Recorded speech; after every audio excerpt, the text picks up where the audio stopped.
Assalomu alaykum hurmatli sport muxlislari, qadrli teletomoshabin do'stlar. Boks bo'yicha yoshlar o'rtasidagi O'zbekiston chempionatiga sizlarni taklif etamiz. Poytaxtimizdagi Olimpiya shaharchasida boshlangan mazkur musobaqada 235 nafar sportchilar ishtirok etmoqda. Aytish kerakki, aynan mana shu musobaqa g'oliblari orasida albatta bilasiz, nafaqat mamlakat chempionati, balki Osiyo chempionati, balki jahon birinchiliklarida ham yuqori natijalarga ega bo'lgan sportchilar ko'pchilikni tashkil etadi. Barcha viloyatlar, Qoraqalpog'iston Respublikasi Toshkent shahridan qolaversa, bir qator tashkilotlardan ham aynan mana shu musobaqaga sportchilar qo'yilgan va siz bilan birgalikda dastlab yengil vazn toifasidagi 55 kg vazn toifasidagi musobaqada bahslarni kuzatamiz. 16 dan bir bosqich bahsi. Qizil burchakda Sport akademiyasi vakili Elyor Rustamov va uning raqibi ko'k burchakdan Jizzaxlik Humoyun Kamoliddinov o'rin olgan. Aytish kerakki, har ikkisi ham hozirga qadar yuqori natijalarga ega bo'lgan. Jumladan asli buxorolik bo'lgan Elyor Osiyo chempionatida g'alabaga erishgan. Qolaversa, qit'adagi aynan Osiyo birinchiligida eng yaxshi sportchi degan nomga ham ega bo'lgan Dubaydagi Osiyo chempionatida. Shuningdek, mamlakat chempionatida ham bir necha bor o'smirlar, yoshlar o'rtasida oltin medalga ega bo'lgan. Shuningdek, uning raqibi Humoyunda ham yaxshi natijalar bor. O'zbekiston chempionatida sovrindor bo'lgan. Shuningdek, Qozog'istonda o'tgan xalqaro musobaqada ham yuqori natijaga ega bo'lgan. Demak, Bovurjon Joldasov jangga start berdi. Referi birinchi raund kuzatamiz. Har ikki sportchiga ham omad tilagan holda ring markazida Buxoro viloyati vakili, Sport akademiyasi jamoasi vakili bitta zarbani o'tkazdi, lekin ko'ryapsiz, javob chakki emas. Yaxshi to'g'ridan yo'llangan zarba ikkinchisini ham o'tkazdi Sport akademiyasi vakili, biroq javob ham yaxshi bo'ldi Humoyun tomonidan.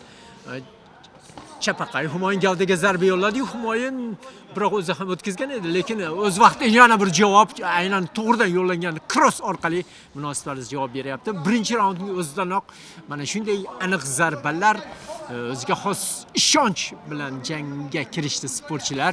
Yana to'g'ridan yo'llangan zarba Sport akademiyasi vakili tomonidan. Albatta, birinchi 16 dan bir bosqich, hali dastlabki saralash va shunga qaramasdan bir-biriga qanday bu sportchilar mos ekanligini ko'ryapsiz. Endi sekin-sekin mana shu yerda gavdaga yo'llangan zarba Humoyun tomonidan o'tkazuv, cross zarbasini Elyor ko'proq to'g'ridan aniq zarbalarga e'tibor qaratmoqda.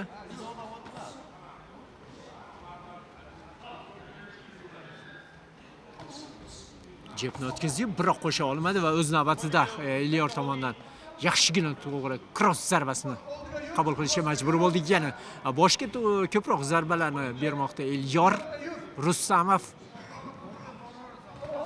Chalg'itda o'ziga tortgan holda qarshi zarba bilan Elyor raqibini kutib olmoqda. Gavdaga yo'llangan zarba Humoyun tomonidan.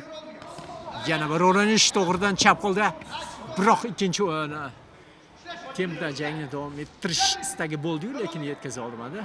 Manzilga zarbani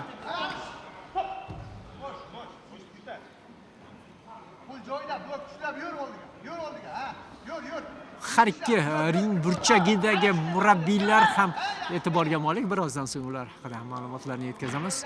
Yosh mutaxassislar. Yo'q, ikkalasining ham bu safar zarbasi, urinishlari samarali bo'lmadi. Zarbani yaxshi o'tkazdi Humoyun bu safar. So'nggi soniyalarda yaxshi ikkilik zarbasi va hisobni ochmoqda Bovurjon Joldasov. Sport akademiyasi vakili. Bu albatta ko'tarinkilik bag'ishladi, ammo o'zini juda yaxshi his qilyapti Humoyun Kamoliddinov ham. O'tada, biroq bu harakatga tayyor edi Elyor.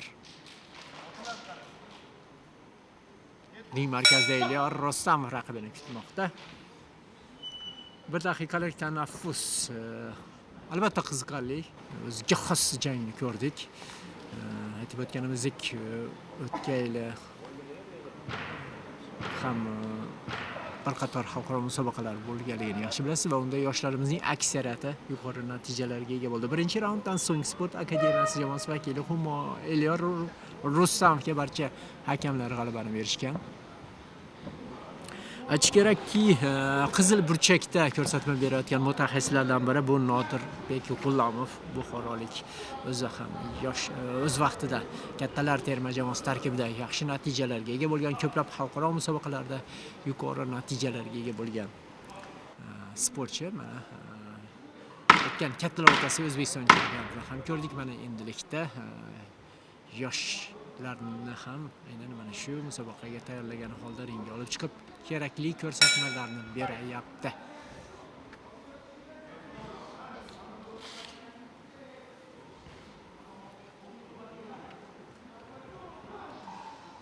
Demak, ikkinchi raund qadrli muxlislar.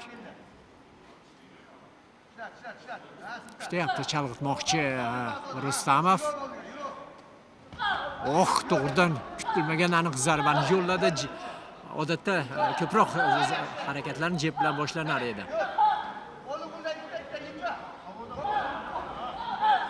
Birinchi raunddagi 100% natija albatta Elyorga qo'shimcha kuch berdi. Qolaversa, aytib o'tdik reportajimiz avvalida, u Osiyoning ikki karra yoshlar o'rtasida, o'smirlar o'rtasida chempioni.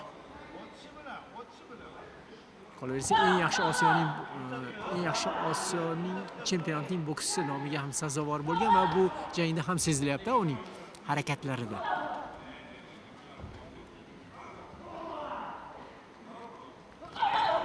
Kirik zarbasi uning tomonidan, ya'ni gavdaga zarba. Albatta mana shunday yuqori tempga Humoyun ham munosib javob berishga harakat qilyapti. Gavdaga yo'llangan zarba. Ringda zarbalar xilma-xilligini kuzatyapmiz. Rustamovda ko'proq. Yana kutib oldi.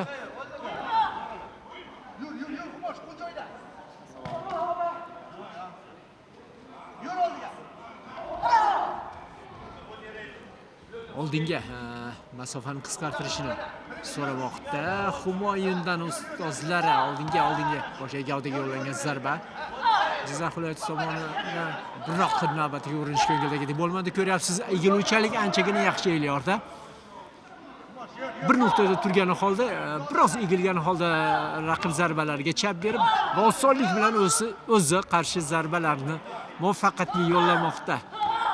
Elyor Rustamov navbatdagi zarba ham aniq va ikkinchi bor hisob ochilmoqda.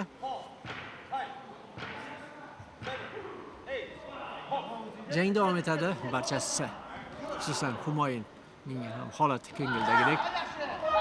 Gavdaga yaxshi zarbani yo'lladi Humoyun.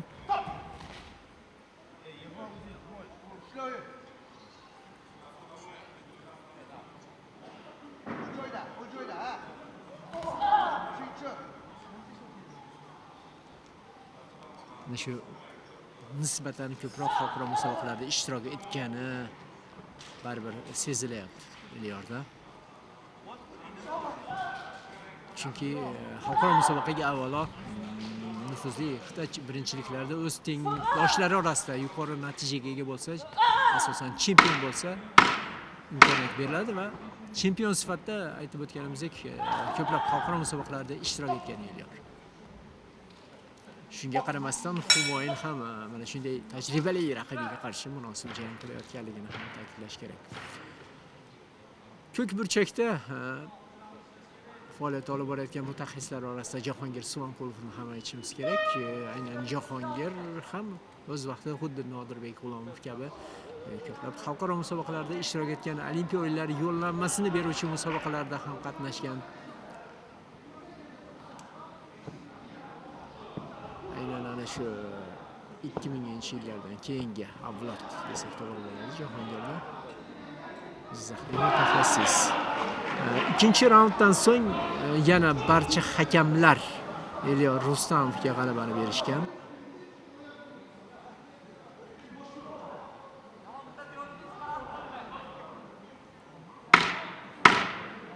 aynan rasmiy ogohlantirish sabab ayrim hakamlar Humoyunga 8 ball ham berganligini ta'kidlash kerak. So'nggi raund. 2 marotaba knockdown holatini ko'rdik. Mana endi menimcha Humoyun katta tavakkalni amalga oshiradi, lekin bunga yo'l qo'yarmikan? Yo'q, time out bu yerda. Qo'lqopini to'g'rilash kerak biroz.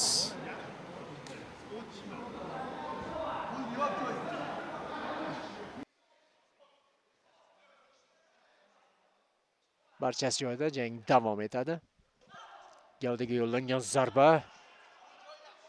Ring markazida Elyor butunlay ustunlikni qo'lga olgan holda hujumni davom ettiribdi. Gavdaga chiroyli zarba, aniq zarba, yana ikkilik va bitta aniq zarbasini o'tkazdi.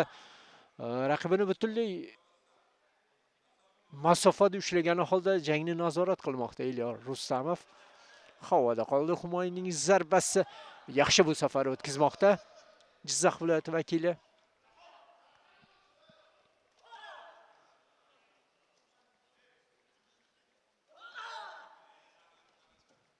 Ikkalasi ham teng, hujumga kirishdi bu yerda. Yo'q, ulgurmadi. Qanday undanda epchillik bilan Elyor raqibini kutib olishga muvaffaq bo'ldi. Bu yerda ham yana ikkinchi zarba bitta nuqtaga ketma-ket 4-chi bor zarbani yo'llamoqda. Chunki raqibining qo'llari tushgan va o'zi hujumga kelayotganda qarshi zarba bilan munosib tarzda Elyor kutib olyapti. Bu yerda oyoqlari chalishib ketdi. Zarbadan emas, muvozanatni yo'qotilishi. Yaxshi gavdaga chiroyli zarbani yo'lladi Humoyun. Yana ana shu raqibning tana qismiga kelayotgan paytda ayniqsa qarshi zarbani bilan kutib olish albatta og'riqli bo'ladi. Mana endi javobni munosib tarzda javob berishga harakat qilyapti Elyor Rustamov ham. Og'zaki ko'rsatma referi tomonidan.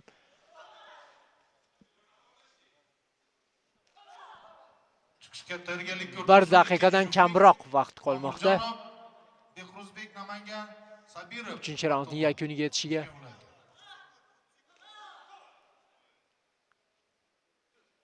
Uchinchi bor hisob ochilyapti. Hakamlarning yangi qarori bilan g'alaba ko'k burchak. Asadbek Fayzullayev gol chiqdi. Aytish kerakki, biz bilan aynan biz kuzatayotgan A-ring bilan birgalikda B-ringda ham jang davom etmoqda. Va unda Asadbek Fayzullayev Shohjahon Baxtiyorovni mag'lubiyatga uchratdi 55 kilogramm vazn toifasida. Mudofaa vazirligi vakili. Bizda esa so'nggi soniyalarga ham yetib keldik. Abdualimov, Boborahimov, Arzikulov va 3-raund ham yakuniga yetmoqda.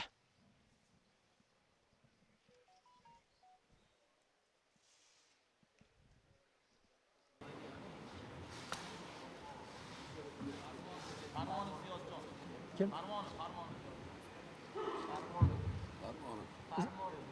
İsmingiz?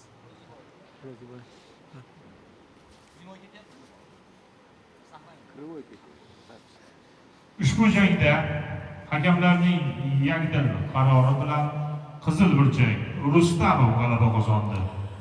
Demak, referi bu yerda Elyor Rustamovning qo'lini baland ko'tarmoqda. Sport akademiyasi jamoasi vakili asli buxorolik bo'lgan Elyor barcha hakamlarning qaroriga ko'ra 5-0 hisobda g'alabaga erishdi va keyingi bosqich yo'llanmasiga ega bo'lmoqda. Ahmadaliyev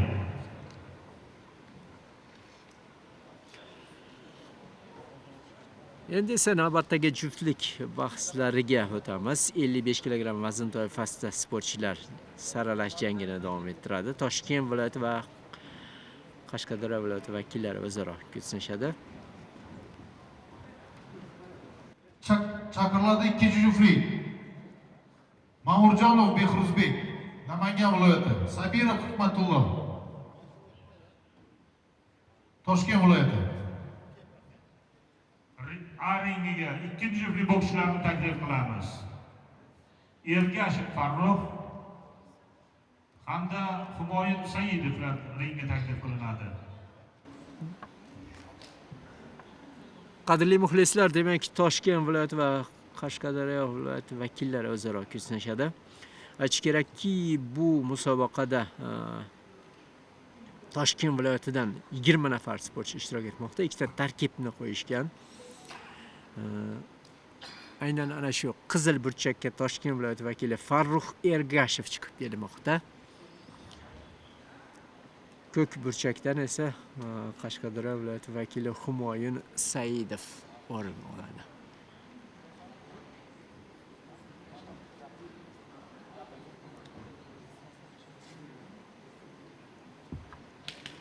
Jang referisi esa Farmonov Ro'ziboy hisoblanadi. Tajribali mutaxassis.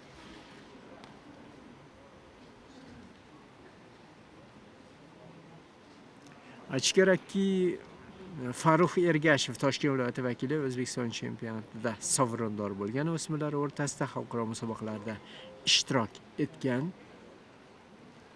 Ushbu musobaqada 9-raqamda saralangan sportchi hisoblanadi.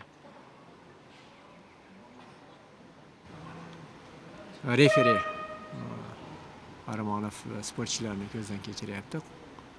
Qoidaga muvofiq barchasi xalqaro talablar darajasida o'tkazilayotganligini aytish kerak.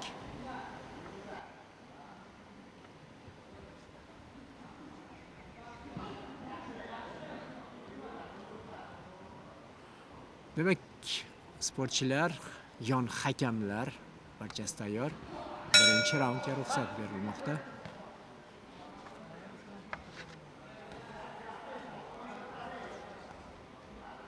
Ergashev biroz bo'ydorroqdek taassurot uyg'otmoqda.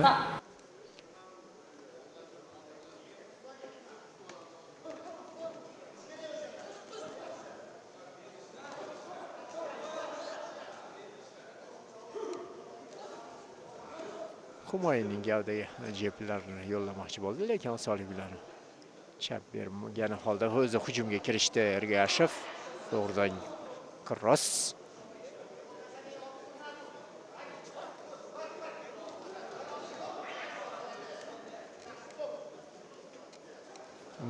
Bosim bilan borgan holda Humoyun kuchli zarbani, qattiq zarbani yo'llash istagida bo'lmoqda.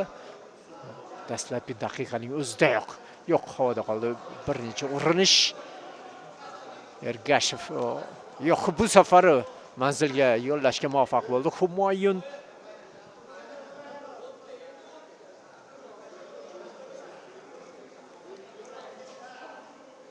biroz yaqinroqqa borishni so'ramoqda, biroq ko'ryapsiz, Farruh masofada raqibini ushlashga urinayapti va hozircha uddalayapti buni.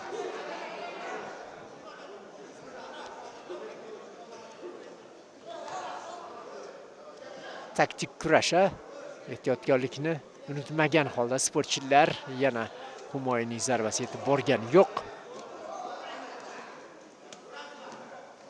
Ikkilik zarbasi Farruh tomonidan aniq.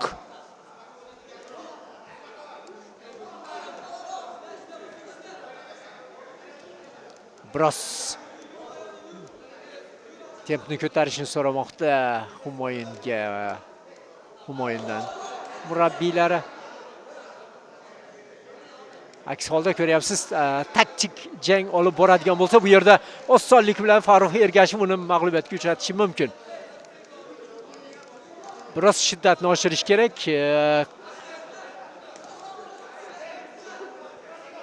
Va aytish mumkin bo'lsa, risk qilgan holda oldinga intilish kerak bo'ladi. Aks holda mana bu harakatlar orqali Farruhni mag'lubiyatga uchratish qiyin bo'ladi. Humoyun Saidov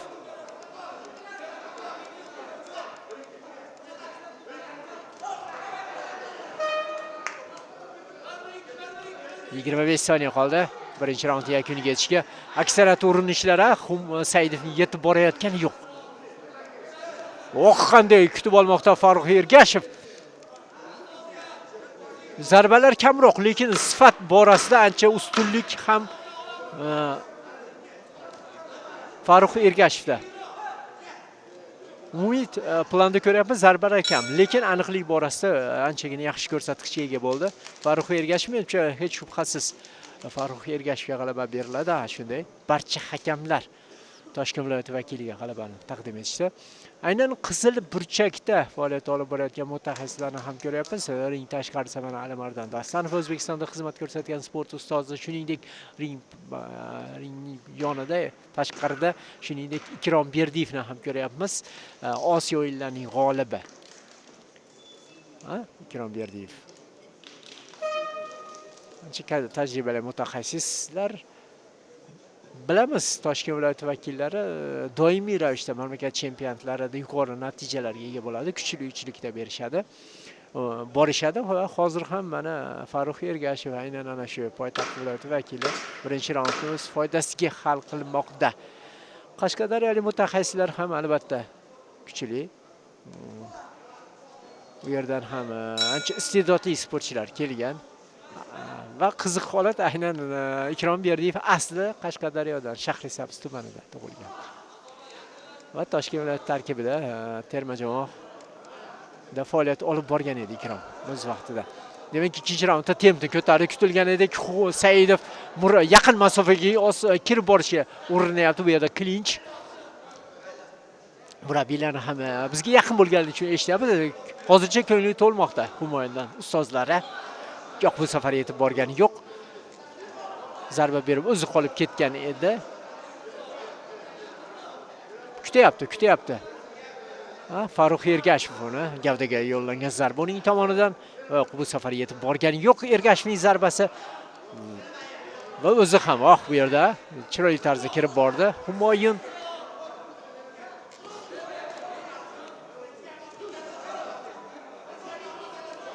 qanday tarzda kutib olmoqda Humoyun Saidov raqibini. O'zi hozir ikkinchi raqamda, ba'zan esa birinchi raqamda harakat qilmoqda, taktikani o'zgartirib turibdi. Bu esa qaysidir ma'noda Humoyunga samara keltiryapti. Yaqinroq masofaga kirish uqtirilyapti Humoyunga. Qo'llar mana biroz ko'tarilgan, klassik boks. Humoyun unutmagan holda Humoyun harakat qilyapti. Yaxshi kirib bordi, biroq o'zi ham zarba bergandan so'ng qolib ketdi. Mana bu yugurish bejizga emas edi. Farruh Ergashev tomonidan ana shu zarbadan qoniqish hosil qilgan holda mamnunligini bildirib qo'ydi. Harakatlari orqali Toshkent viloyati vakili. Gavdaga zarba Ergashev tomonidan ring burchagiga taqa borishga harakat qildi Humoyun, biroq bu yerda klinch bilan osonlik bilan vaziyatdan chiqib ketmoqda Ergashev. O'tkazdi bu safar Humoyun zarbasini yana qo'shmoqchi. Yaqin masofaga yaxshi kirib bordi, ikkilik zarbasi va seriya gavdaga. Qashqadaryolik sportchi tomonidan. Hozirgi ogohlantirish referi tomonidan pichoqlab olish mumkin emas deyilmoqda. Oyoqda yaxshi harakat qilyapti Farruh. Shu masofaga murabbiylar aytganidek Humoyun kirganda biroz sarosimaga tushib qolyapti Farruh. Qiyin bo'lyapti, chunki bo'y borasida ustunlik bor Farruhda. Kutyapti. Farruh chalg'ituvchi harakatlar yo'q, vaziyatdan chiqib ketdi Humoyun. Yaxshi o'tkazdi bu safar, chalg'itdi. O'ng qo'lni ko'rsatib, chap qo'l bilan zarba berdi. Saidov yana bir navbatdagi urinish, biroq Farruh uni kutyapti. Qarshi hujumdan mana bunday kutib olish Ergashev tomonidan. So'nggi soniyalar ham yakuniga yetdi. Qashqadaryolik mutaxassislar ham ikkinchi raundda to'g'ri ko'rsatmalarni berdi va uni ijro etishga qaysi ma'noda harakat qildi va uddaladi, qisman bo'lsa-da. Va natijada bitta hakam Humoyun Saidovga g'alabani bergan. 4 ta hakamning fikri esa ana shu birinchi raunddagi kabi. Demak, Farruh Ergashev ustunlik qilgan ikkinchi raundda ham.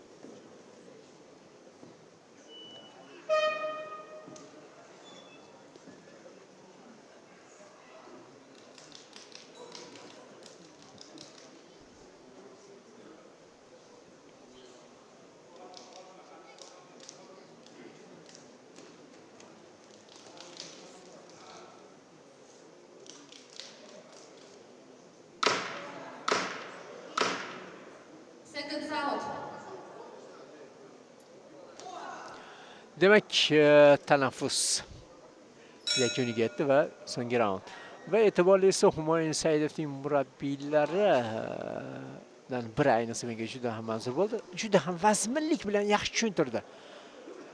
Jerkigani yo'q, qattiq tekkani yo'q, juda ham vazminlik bilan. Mana endi uning samarasini kuzatamiz. Humoyun Ergashev biroz taktikani o'zgartirgan holda, engashgan holda mana shunday bosimni kuchaytiryapti. Demak, tavakkalga boryapti u. Chunki 2 raund yutkazdi va endi tavakkal qilyapti. Ko'ramiz, qanchalik bu samara berar ekan. Yaxshi jebni o'tkazdi Saidov. Jeblar Farruh Ergashev tomonidan. Gavdaga zarba. Ring burchagida, vaziyat taranglashayotgan paytda, murakkablashayotgan paytda Farruh Ergashev klinchga o'tdi va to'g'ri qaror bu.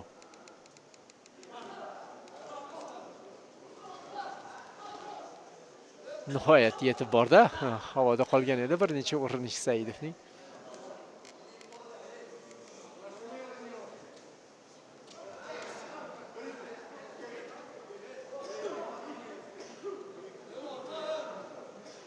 Ring bo'ylab aylangani holda ortiqcha kuch sarflamasdan harakatni davom ettirmoqda. Ergashev chunki 2 raund g'alabaga erishdi. G'alaba deyarli naqd. Endi bu jangni asosan talofatsiz, jarohat olmasdan o'tkazishga talab etiladi. Yaxshi bir necha zarbani o'tkazdi-yu, lekin o'zi ham qolib ketgandan so'ng Ergashev munosib tarzda asosiy zarbani yo'llashga erishdi. Hozir ham gavdaga zarba uning tomonidan.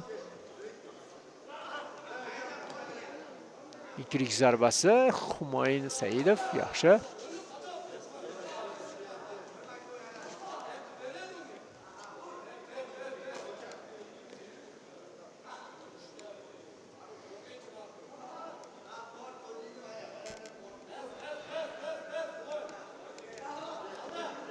Biroz toliqda Humoyun ham. Quvlab yurib zarba berishga harakat qildi. Saidov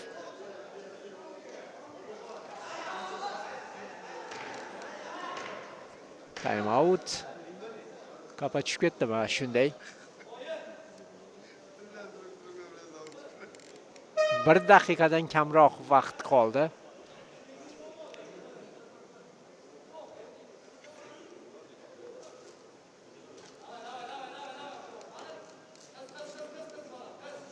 Mana ring burchagiga taqagani holda jangni davom ettirmoqchi Humoyun. Biroq vaziyatdan osonlik bilan chiqib ketmoqda Ergashev. Humoyun Ergashev ham charchadi. Xuddi shuningdek Farruh Ergashevda ham yaxshigina toliqish bor. Va bu yerda rasmiy ogohlantirish bu esa Saidovga yakdil qarori bilan g'alaba qo'l keladi. ko'k burchak. Ammo 2 raund imkoniyatini boy berdi Qashqadaryo viloyati vakili. So'nggi soniyalar.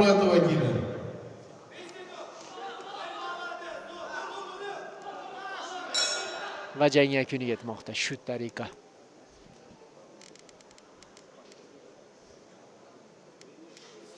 Juda ham qiziqarli jangni ko'rdik, qadrli muxlislar.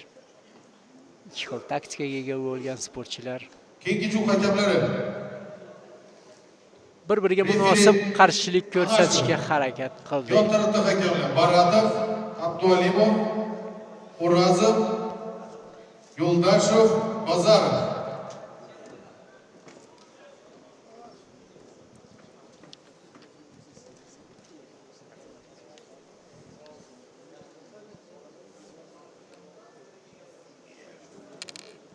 Taklif qilinadi 3-chi juftlik 55 kg vazndagi bokschilar. Turgunov, Andijon viloyati. Raimov, Farg'ona viloyati.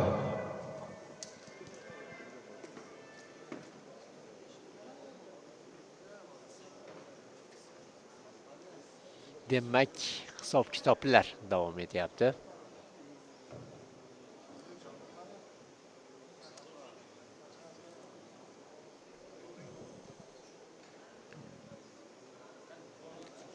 So'nggi raund ancha qiziqarli vaziyatlarni ko'rdik. Qolaversa, aynan Ergashevga rasmiy ogohlantirishning berilishi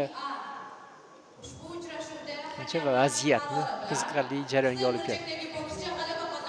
Demak, Farruh Ergashev Toshkent viloyati vakili g'alabaga erishgan. So'nggi raundda hakamlarning barchasi g'alabani Humoyun Saidovga berishgan edi. Ammo ikki raunddagi mag'lubiyat yakunda Toshkent viloyati vakiliga ustunlikni taqdim qilinmoqda. Humoyun, молодец, Humoyun. Ring A 3-chi bellashuv 55 kg vazn toifasida bo'lib o'tadi. Jang referisi Ergashev, yon hakamlar: birinchi hakam To'laganov, ikkinchi hakam Qurbonov, uchinchi hakam Haytqulov, to'rtinchi hakam Karimov, beshinchi hakam Payanov. Ringning qizil burchagiga Toshkent shahar vakili Sattorov Sayfulloh taklif qilinadi. Va ringning ko'k burchagiga Navoiy viloyati vakili Turobov Rahmon taklif qilinadi.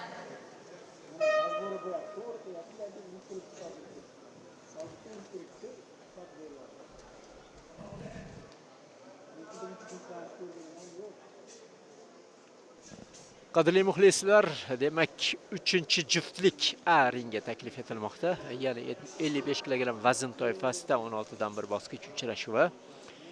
Referi Namangan viloyati vakili Hasanboy Ergashev o'z o'rnidan joy oldi. Va endi sportchilar ham mana o'z burchaklariga yetib kelishmoqda. Qizil burchakdan Toshkent shahri vakili joy oladi. Sayfulloh Sattorov va uning raqibi ko'k burchakda Namangan Navoiy viloyati vakili Rahmon Turobov hisoblanadi. Aytish kerakki, Toshkent shahri vakili 5-raqamda saralangan Sayfulloh Sattorov O'zbekiston chempionatida sovrindor bo'lgan. Sayfulloh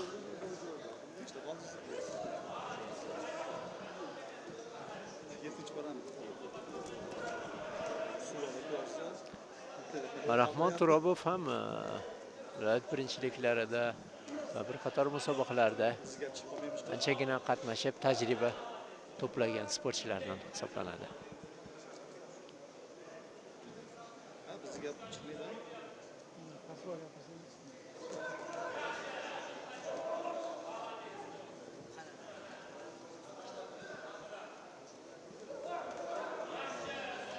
Demak, referi sportchilarni markaziy taklif etgan holda an'anaviy ko'rsatmalarni yana bir karra eslatib o'tdi. Yon hakamlar barchasi tayyor, tajribali mutaxassislar.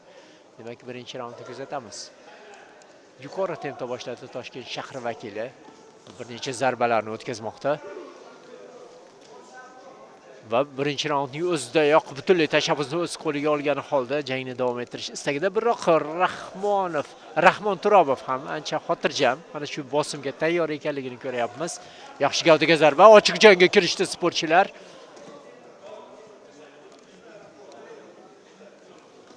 Yo'q, bu yerda Sayfullohning bir necha zarbasi yana o'tdi.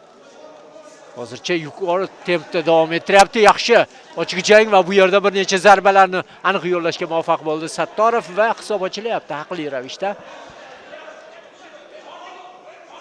Aynan ana shu poytaxtlik mutaxassislarni ko'ryapmiz. Mana shu tempda jang qilish kerakligini uqtirmoqda va buni bajaryapti Sayfulloh.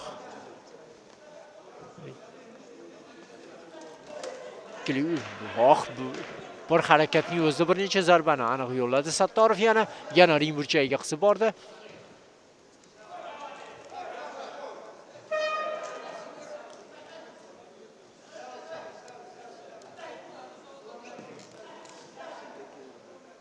Rahmonning ham javobi yomon emas, lekin aniqlik borasida, shiddat borasida baribir Toshkent shahri vakili ustunroq hozircha.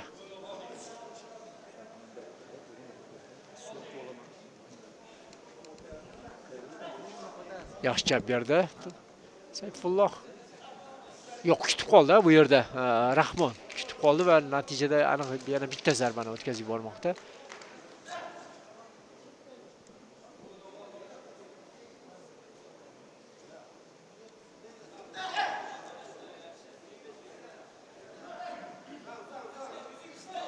Yaxshi ikkilik zarbasi Turobovdan.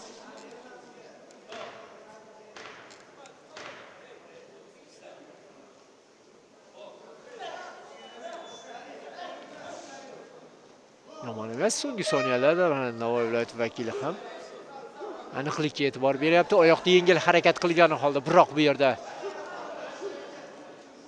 ochiq jangga olib kirdi raqibini poytaxt vakili va bundan foydalanmoqda o'zi.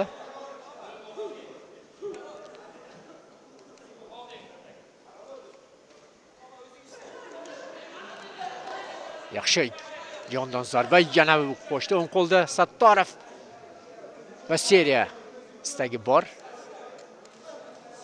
Ha, bu yerda ochiq holda ortga chekingandan unumli foydalandi Sayfulloh Sattorov. Raqibini bosim bilan tutishga muvaffaq bo'ldi.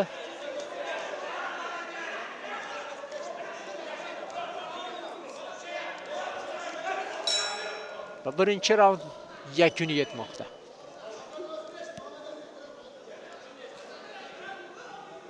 Necha qiziqarli jangni ko'rdik va birinchi raundda barcha hakamlar ustunlikni Sayfulloh Sattorovga berishgan. 5-0 hozircha.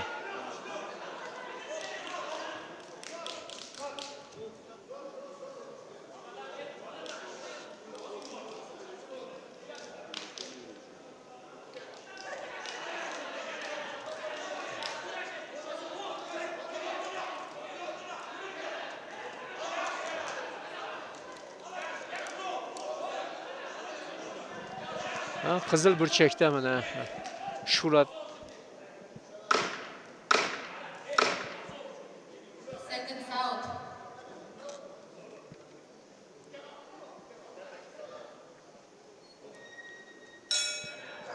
Ergashevni ham ko'ryapmiz, mutaxassisni. Tajribali bor, necha yillardan buyon shu so'zi qilib keladi. Demak, yana Toshkent shahri vakili bosim bilan harakatni davom ettirdi, xuddi birinchi raundning boshidagi kabi.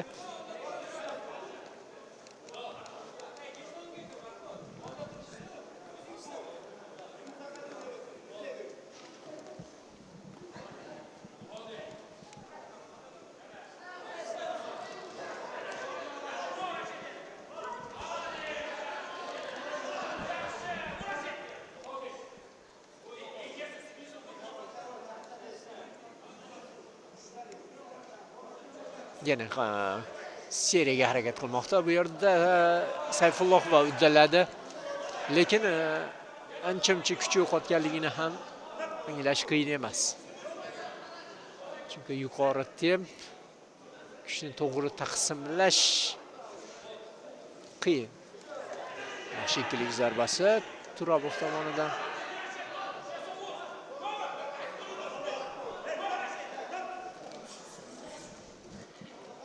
Mana endi biroz aniqlik Rahmon tomoniga o'tayotgandek Turabovda.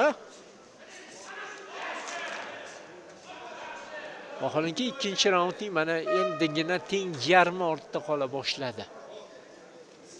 Yaxshi kutib oldi Turabov. Yana chap qo'l zarbasi, biroq o'zi ortga chekinishi asnosida zarbalarni o'tkazib yubormoqda va referi Hasanboy Ergashev hisobni ochyapti.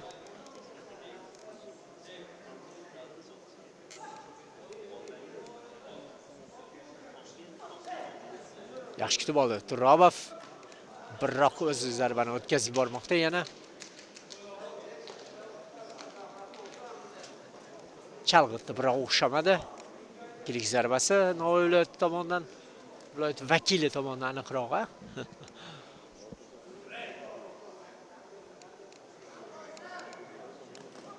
Yaxshi gavdaga zarba, so'ng boshqa zarbani yo'lladi Turabov.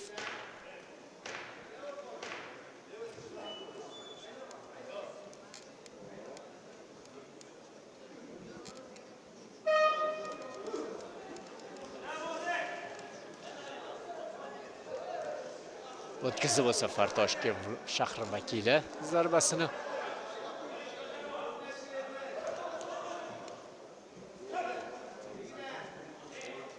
Sekin-asta mana klinchlarni ham ko'ryapmiz.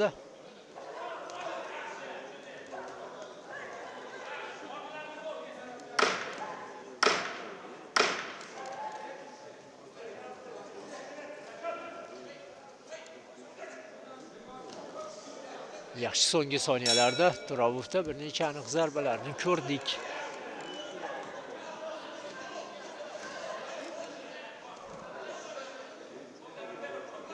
Va ikkinchi raundda ham g'alaba Sayfulloh Sattorovga berilmoqda. Barcha hakamlar Toshkent viloyati Qoraqalpog'iston Respublikasi Surxondaryo, Xorazm va Qashqadaryolik mutaxassislar ustunlikni Sayfulloh Sattorovga berishgan.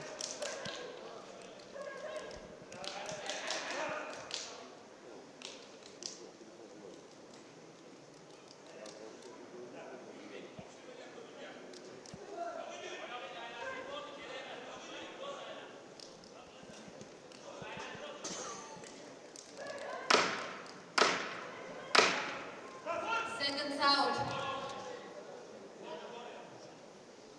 Ikki raund yakunlariga ko'ra Sayfulloh Sattorov ustunlik qilmoqda, lekin oldinda yana bitta raund bor.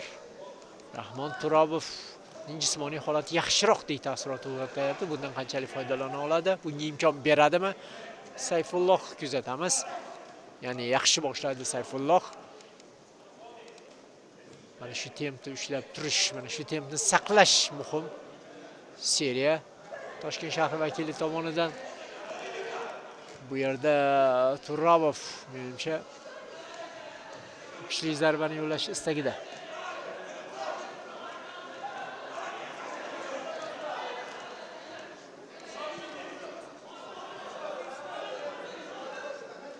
Gavdaga yo'llangan zarba uning tomonidan biroq o'zi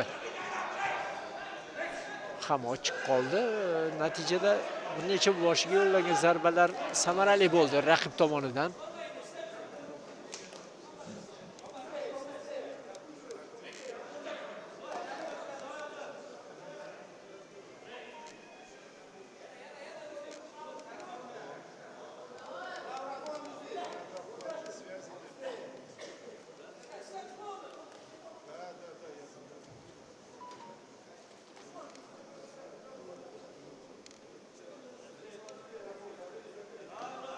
Yo'q, hisob ochiladi albatta bu yerda. Qo'llar ancha pastga tushib ketgan edi.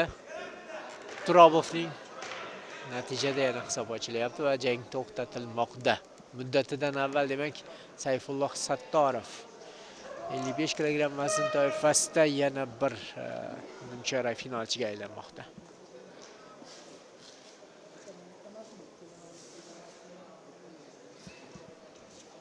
Shuhrat Isroilov va uning hamkasblari Sayfulloh Sattorovni ushbu musobaqaga yaxshi tayyorlaganligini ko'ryapmiz. Ring A. Ushbu uchrashuvda yaqqol ustunlik bilan qizil burchakdagi bokschi g'alaba qozondi. Toshkent shahri vakili Sattorov Sayfulloh. Bu uchrashuvda hakamlarning yangi qarori bilan g'alaba qizil burchak Muhammadali Turg'unov olib chiqdi. Demak, ayni xuddi shu paytda Biringda ham Andijon viloyati vakili Muhammadali Turg'unov g'alabaga erishmoqda. Farg'onalik Ulug'bek Rahimov ustidan demak g'alaba qozonib keyingi davraga yo'l olmoqda. Bizda esa ringda 4-juftlik taklif etiladi. Baxtiyorov Diyarbek Buxoro viloyati Ismoiljonov Bekzod Respublika Olimpiya tayyorlash markazi. 5-juftlik hakamlari referi Yakubova, yon tarafda hakamlar Tursunov, Bobur Akimov. Demak, hakamlar jangni boshqarib boradigan hakamlar taklif etilmoqda. Ringga siz bilan birgalikda yana 55 kg-gacha bo'lgan vazn toifasida Andijon va buxorolik sportchilarning qarama-qarshiligini kuzatamiz. 4-bellashuv 55 kg vazn toifasida bo'lib o'tadi. Jang referisi Urdushev, yon hakamlar: birinchi hakam Jo'ldasov, ikkinchi hakam Farmonov, uchinchi hakam Xidirov, to'rtinchi hakam Bekmurodov, beshinchi hakam Ergashev. Demak, jang referisi Ma'rufjon Urdushev, tajribali mutaxassis.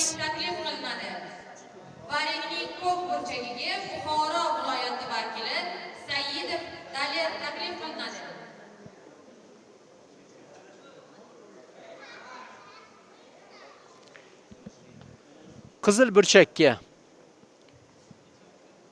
andijonlik Umirbek Jo'raboyev taklif qilindi. Ko'k burchakdan esa buxorolik Daler Saidov o'rin olmoqda.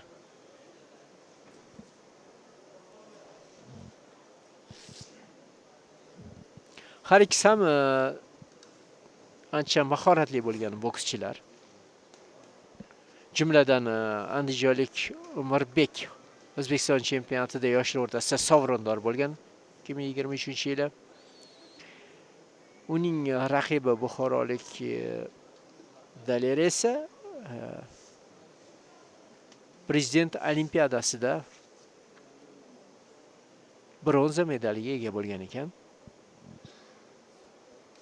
Mana endi ular mamlakat chempionatining 16 dan 1 bosqichida kim kuchli ekanligini aniqlab berishadi.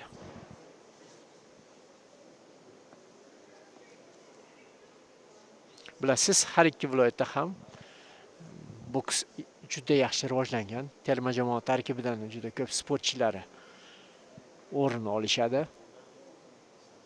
Yurtimiz boksining rivojiga har ikki viloyat vakillari ham, murabbiylari ham munosib bo'lish qo'shmoqda o'zlarining tajribali, mahoratli shogirdlari orqali. Bular esa o'rinbosarlar. Ma'rufjon O'rdoshev referi sportchilarga yana bir karra ko'rsatmalarni berib o'tdi. Jon hakamlar tayyor 5 nafari. Demak, birinchi raund kuzatamiz. Bo'y borasida tenglik, yaqinlik, o'xshashlik Umirbek to'g'rida zarbani o'tkazdi. Yaxshi kutib oldi. Saidov ham kuchli zarbaga e'tibor beryapti. Birinchi raundning boshidanoq sportchilar yetib borgani yo'q. Dalerning bu urinishi yana havoda qolmoqda. Xotirjamlik bilan Umirbek chap berdi. Kirib bormoqda Andijon viloyati vakili. O'tkazdi bu safar Daler aniq zarbasini. Bir necha zarbalari yetib borgani yo'q. Gavdaga zarba Daler tomonidan.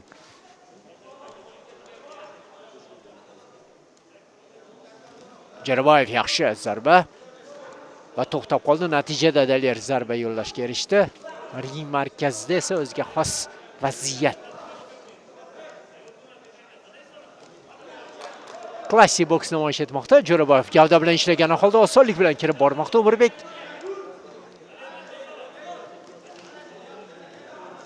hozircha ikkala tomon ham juda bir-biriga yaqin jang qilyapti. Ochiq jangga kirishdi sportchilar. Gavdaga yo'llangan zarba Jo'raboyev tomonidan.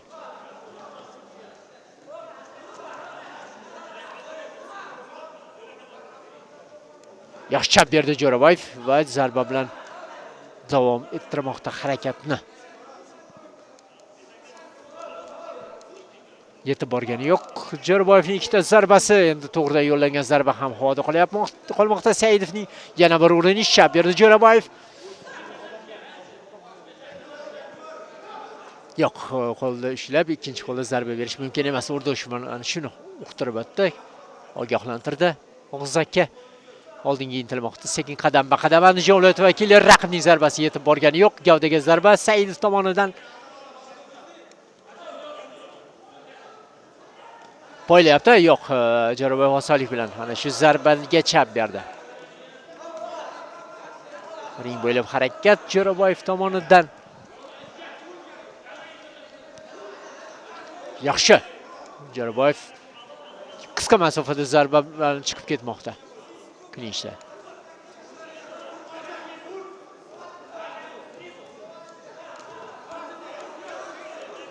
Yana bir zarba yaxshi bu yerda andijonlik sportchi yaxshi harakat qildi.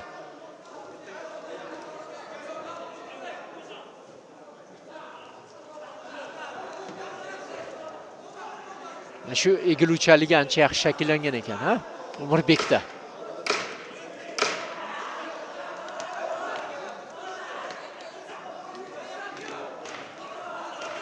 To'xtab qoldi. Umirbek zarbani o'tkazib yubordi va birinchi raund yakuniga yetmoqda. Juda ham qiziqarli jarayonni ko'rdik sportchilarning. Har ikkisida ham g'alabaga ishonch yuqori va natijada bu yerda farq Hakamlarning xulosasidan ham farqi juda katta emas. 3-2 va Umurbek Jo'raboyev birinchi raundda g'alabaga erishmoqda.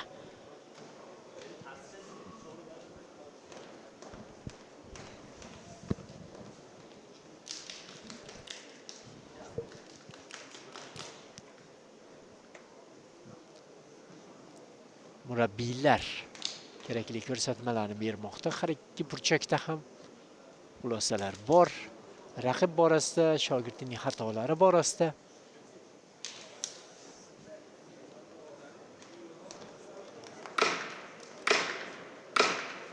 Seconds out. Ikkinchi raund, qadrli muxlislar.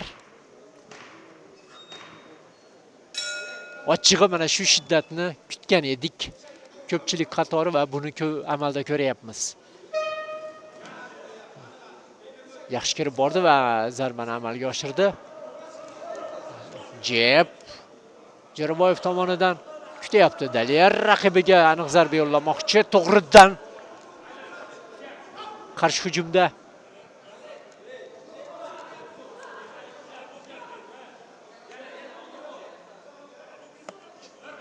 chalg'ituvchi harakatlar Jo'raboyev tomonidan. Saidov esa xotirjam bu jarayonga to'g'ridan o'tkazdi.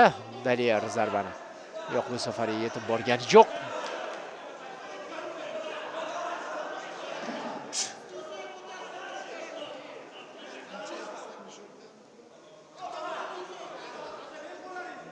Hujum cho'zilib ketdi. Tayyorgarlik aynan Jo'raboyevda. Mana endi kirishdi. Yo'q, albatta to'g'ri bajardi buni Jo'raboyev, chunki referi to'xtab buyrug'ini bergani yo'q edi. Dalier esa to'xtab qoldi, nimagadir chalg'idi. Yaxshi Dalier tomonidan zarba chap berdi va Jo'raboyev yaqin masofada hujumni davom ettirmoqda. Jang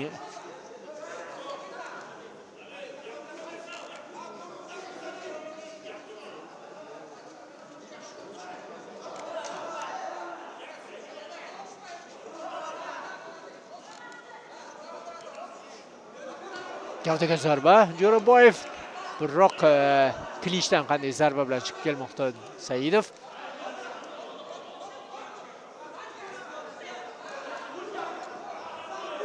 Bu yerda Dalierning faolligini ko'rdik. Aniq zarba, davom ettirish mumkin Jo'raboyev.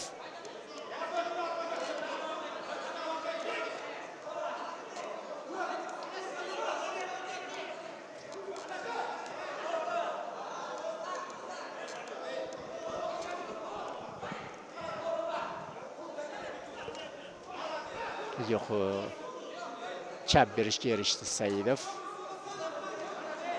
Va o'zi bu yerda hakam referi jangga ruxsat berganidan so'ng biroz chalg'idi. Natijada yana ikkita aniq zarbani o'tkazib yubormoqda. 20 soniya qolmoqda ikkinchi raundning yakuniga yetishiga.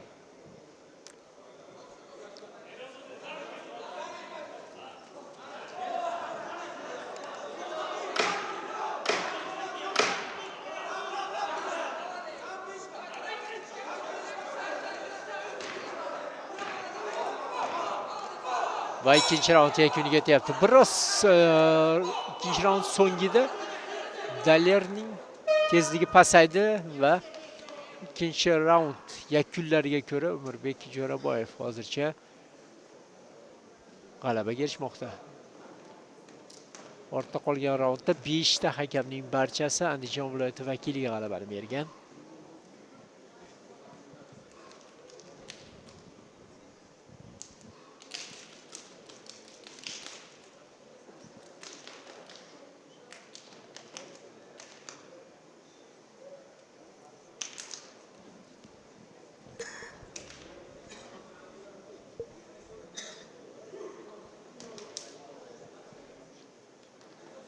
Birinchi raundda Jo'raboyevga 3 ta hakam g'alabani berishgan edi. Ikkinchi raundda esa barcha hakamlar unga ustunlikni taqdim qilishdi.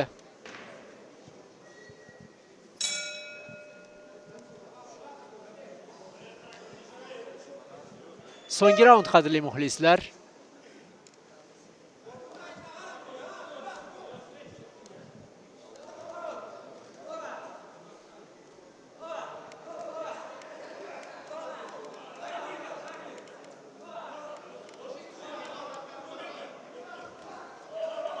Jo'raboyev xotirjam.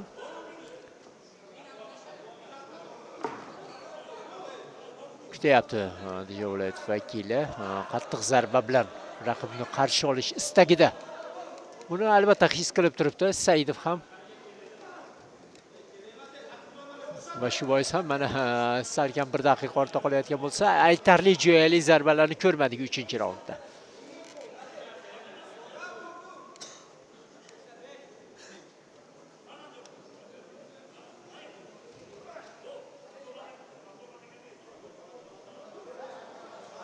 Havoda qolmoqda. Jo'raboyevning ikkita zarbasi. Yaxshi kutib oldi Dalier. Bu safar chap bergani holda Jo'raboyev oldinga intilmoqda. Yo'q, ushlab olib zarba berish mumkin emas. Bu holat albatta O'rdushevning e'tiboridan chetda qolgani yo'q.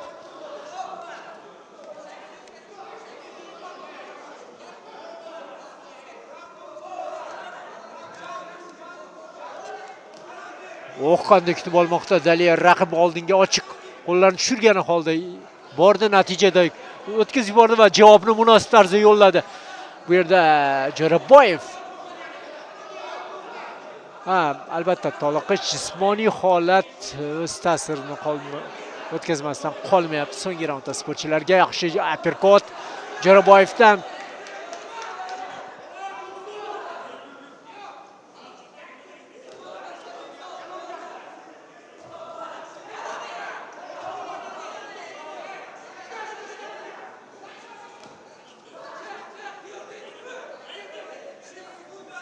Dalier gavdaga zarbani yo'lladi, lekin qo'shish imkoniyati bor edi. Asosiy zarbani ham yondan, lekin bunday qilmadi.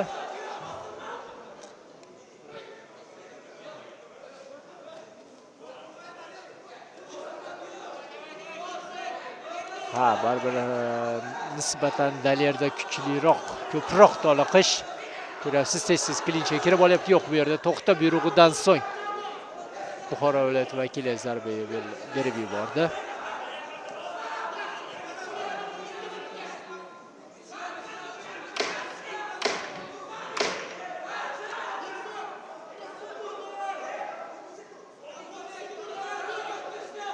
So'nggi soniyalarda Jo'raboyevning bitta zarbasini ko'rdik.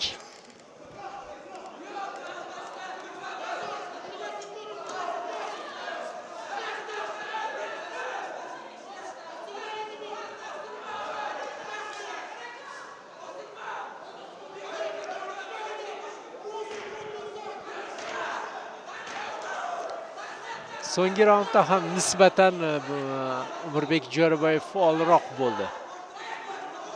Jismoniy toliqish Dalier Saidovga nisbatan ko'proq ko'zga tashlandi va buning harakatlarning ham samarali bo'lishiga to'sqinlik qildi. Qizil burchakdagi bokschi g'alaba qozondi. Andijon viloyati vakili Demak, Umurbek Jo'raboyev 5-0 hisobda g'alabaga erishgani holda nimchorak finalga yo'l olmoqda. So'nggi raundda ham barcha hakamlar aynan Jo'raboyevga g'alabani berishgan.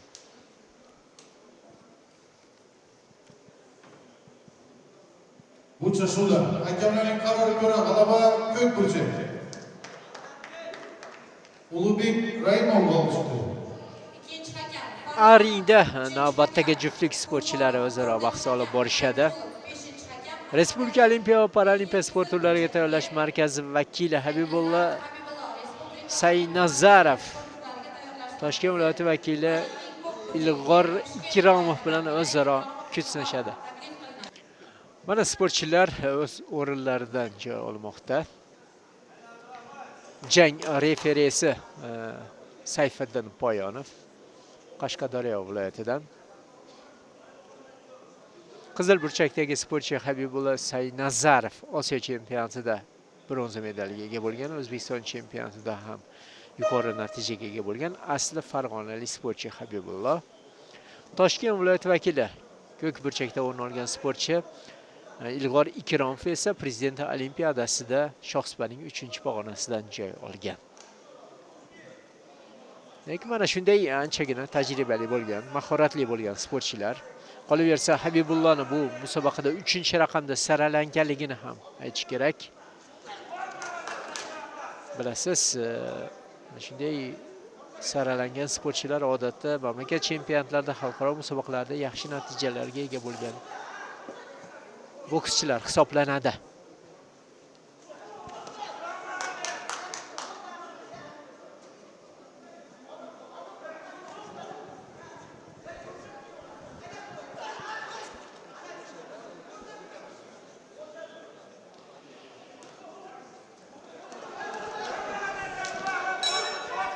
Demek ki birinchi raundga ruxsat berildi. Respublika Olimpiya va Paralimpiya sport turlariga tayyorlash markazi vakili Habibullo Saynazarov qizil libosda, raqibi Igor Ikromov esa Toshkent viloyati vakili ko'k libosda harakatni boshladi. Yaxshi yuqori tempda boshladi Toshkent viloyati vakili. Igorning zarbalarini bu yerda ham uchtalik zarbasini gavdaga so'ng boshga ko'tarmoqda. O'zi esa himoyada. Yaxshi zarbalar almashuvini kuzatyapmiz. Har ikkisi ham juda yuqori tempda mahorat bilan jang olib boryapti. Tez-tez Toshkent viloyati vakili gavdaga zarbalarni yo'llashga erishyapti. Va bu yerda yaxshi kutib oldi. Raqib oldinga tashlanayotgan paytda zarba bilan kutib oldi. Ilg'or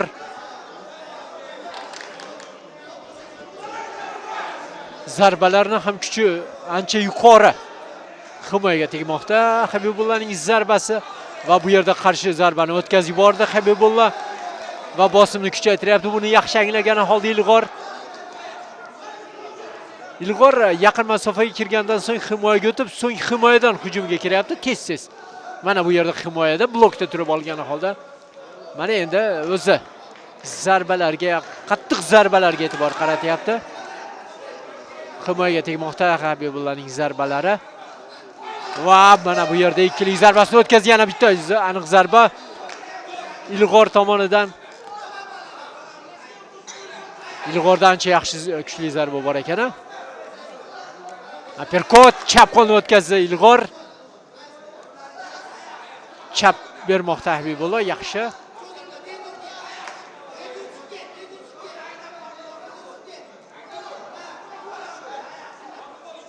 Ikkallasi ham bir-biriga yaqin uslubda jang qilishga harakat qilyapti. Masofani ushlash istagida bo'lmoqda Habibullo, biroq oson kirib boryapti.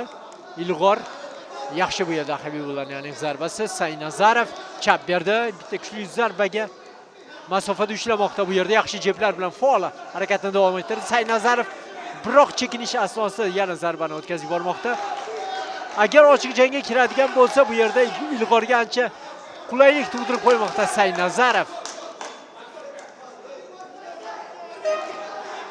Yaxshi seriya Ilg'or tomonidan.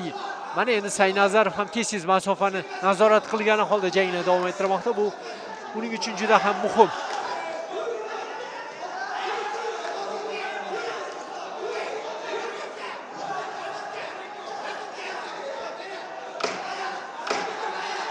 O'zi ham zarbani o'tkazib yubordi-yu, biroq zarba berish asnosida baribir ochiq himoyani unutyapti Saynazarov. Juda yuqori temp, juda ham yuqori, butun arenani bu yerdagi muxlislarni o'ziga jalb qila oldi bu sportchilar va bu jangda Ilg'or Ikromovga 3 ta hakam g'alabani bergan bo'lsa, 2 nafar hakamning fikri o'zgacha. Demak 3-2 hisobida Toshkent viloyati vakili birinchi raunddan so'ng g'alabaga erishmoqda.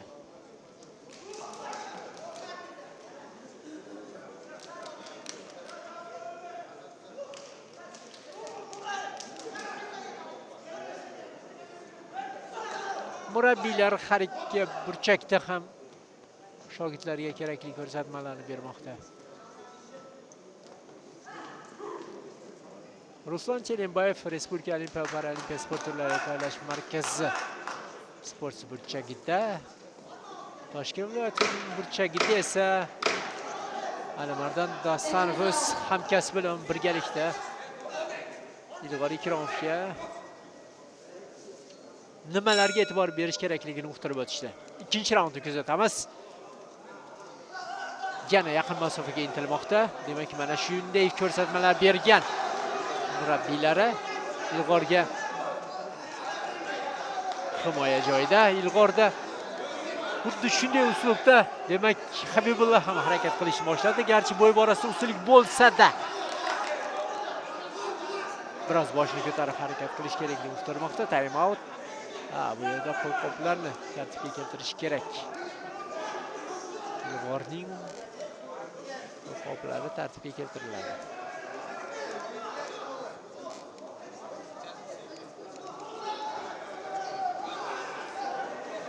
Blok joyda, himoya joyida. Va bu yerda qarshi hujumda shiddatni oshirmoqda Ilg'or. Yaxshi o'ng qo'lni o'tkaz Ikromov. Saynazarov ham bu yerda aynan ana shu uslubda harakat qilishga urinmoqda ba'zida. Uning uchun esa masofa kerak baribir. Masofani ushlash muhim. Yaxshi bu yerda zarbani o'tkaz Saynazarov. Jeplarni ko'proq ishlatsa, menimcha maqsadga muvofiq bo'lar edi. U Saynazarov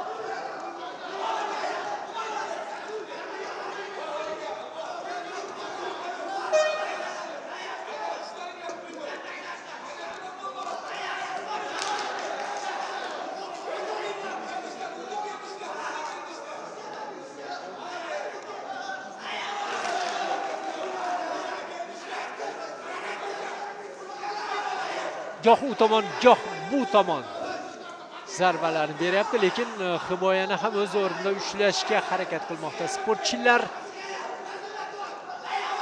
Yaxshi bu yerda Ilg'orning zarbasi. Hakamlarning yangi qarori bilan g'alaba qizil burchak. Chap berdi. Har ikkisi ham o'zaro zarbalarga o'tkazdi Ilg'or. Yana zarbaning 3ta zarba seriya uning tomonidan. Referi biroz to'sib qolmoqda. Chaqiriladi 6-juftlik. Navoiy viloyati vakili Ozodbek. Yaxshi bu yerda Saynazarov chap berdi. U Saynazarov raqibning zarbasiga Hakamlar referi Tomonov. xuddi bir xil tartibda jang olib boryapti sportchilar. Faqatgina navbati bilan. Abdualimov.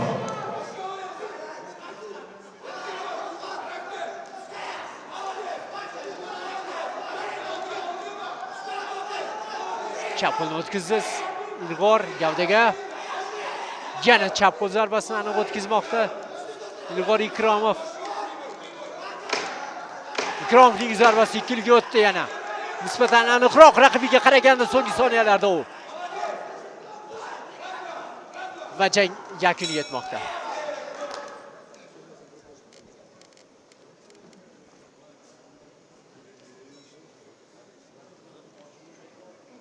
Ikkinchi raundda 4 ta hakam Habibulla Saynazarovga g'alabani berishdi va hisob tenglashyapti hozircha. Kichik ustunlik bor aytgancha Habibullada, chunki birinchi raundda 3 tasi aynan Ilg'or Ikromovga g'alabani bergan edi. Ikkinchi raundda esa Ilg'or Ikromovga bitta hakam g'alabani berdi, ya'ni 4 tasi esa ikkinchi tomonga qizil burchakka g'alabani berishgan va hozircha 6-4 hisobida Habibulla Saynazarov g'alabaga erishmoqda.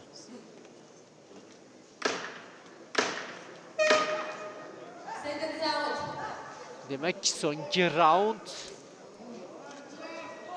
ko'p narsaga oydinlik kiritib beradi. Sayfiddin Poyonov ruxsat berdi so'nggi raundga. Yana sportchilar ana shu birinchi raund va ikkinchi raunddagi vaziyatni takrorlashmoqda. Bu hozircha Habibullaning foydasiga ishlayapti qisman.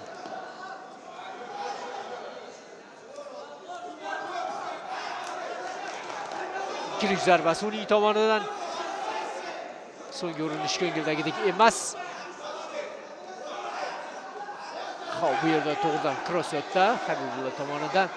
Himoyani u ham unutgani yo'q. Xuddi raqibi kabi oldinga choriladi murabbiylari, biroq zarbani o'tkazib yubormoqda Ikromov.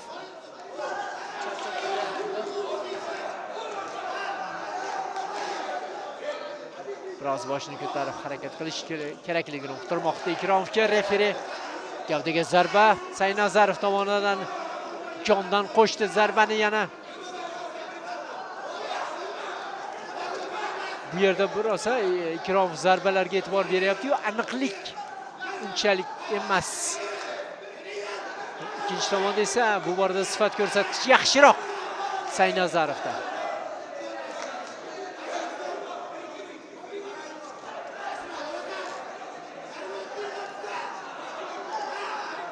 Yaxshi, Ikromov o'tkazdi. Biroq, hujumga o'tayotgan paytda yana qarshi zarbalarga uchradi Ikromov. Sekin qadam-qadam oldinga intilyapti, chalg'itush harakatlar va bu yerda o'zi zarbani o'tkazib yubormoqda Saynazarov.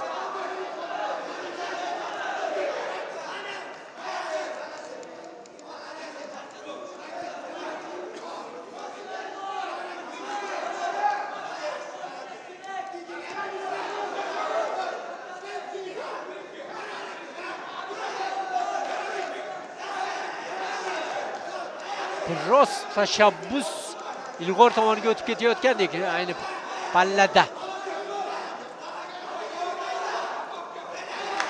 2 daqiqa davomida Habibulloh yaxshi harakat qilgan edi. Chap qo'l zarbasini o'tkazdi, chap tomondan zarbani o'tkazmoqda Habibulloh. Seriyani so'rashmoqda Humoyindan va uni uddaladi, amalga oshirdi, biroq qaytish asnosida o'zi zarbani o'tkazib yubormoqda.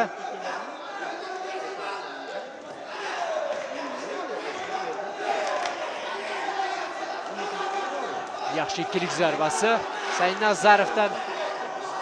Har ikkisi ham mana shu zarba beryapti, o'zi ham qolib ketyapti va qaysi ma'noda ikkinchi tomon ham bundan foydalanyapti. Va jang yakuniga yetdi. Bo'ldi. So'nggi raund ham poyoniga yetdi. Hozircha murabbiylarning barchasi o'z shogirdlaridan qoniqish hosil qilganligini ko'ryapmiz. Xulosa esa albatta hakamlardan.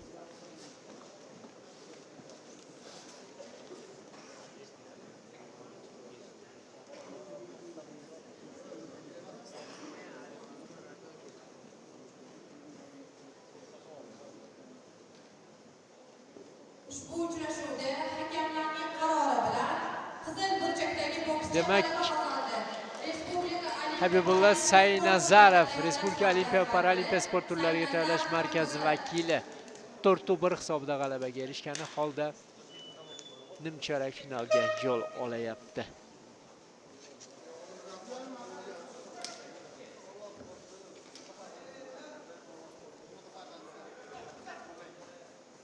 Biz esa mana shu nuqtada, qadrli muxlislar, reportajimizni yakunlaymiz. Yoshlar o'rtasidagi O'zbekiston chempionatini Sport telekanalida kuzatishda davom eting.